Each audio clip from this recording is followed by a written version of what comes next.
Mais tout de suite, allons à la découverte d'un corps d'élite unique au monde.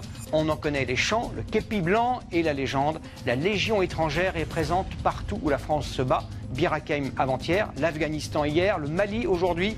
La Légion célébrera à la fin du mois 150 ans de combat. Ces soldats de 180 nationalités suscitent toujours des vocations. Ludovic Romanins et Julien Bervilliers ont assisté à l'entraînement très rude de légionnaires du 2e régiment étranger. Leur entraînement dure depuis 48 heures. Franchissement de zones à découvert, progression dans la forêt. Leur pactage pèse 40 kilos. Ils doivent faire face à tout instant à des tireurs isolés. La solidarité de ces soldats est mise ici, à rude épreuve. Progresser tous ensemble, en même temps. Jamais laisser quelqu'un derrière. Jamais, jamais, jamais. C'est le dernier qui donne la cadence. En première ligne, des chiens de combat. Ils repèrent et attaquent les tireurs ennemis. 88 nationalités différentes composent le régiment. Aux ordres de ce chef de groupe brésilien, 2 Russes, un Chinois et un Roumain. Ils parlent tous la même langue, le français képi blanc. Des phrases courtes, 500 mots maximum. Leur mission, prendre d'assaut un village tenu par 50 rebelles.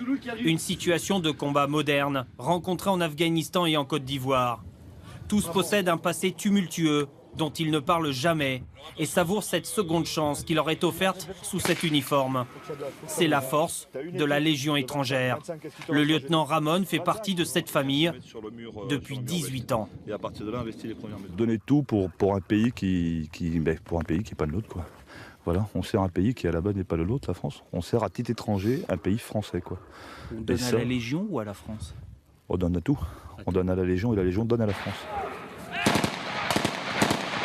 Tous les soldats portent aujourd'hui des capteurs de tir.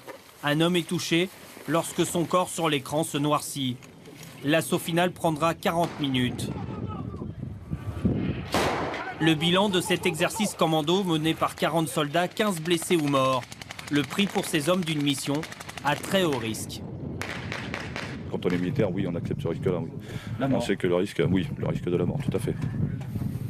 Et on sait que ce type d'assaut est meurtrier. Affirmatif, on sait que ce type d'assaut est meurtrier, vous aurez à bord tous les meilleurs appuis du monde. On sait toujours qu'il y en a un qui en prendra une, quoi. Le 2e régiment étranger est dans sa dernière phase de préparation. Il fait partie des régiments français prêts à partir au combat cet été.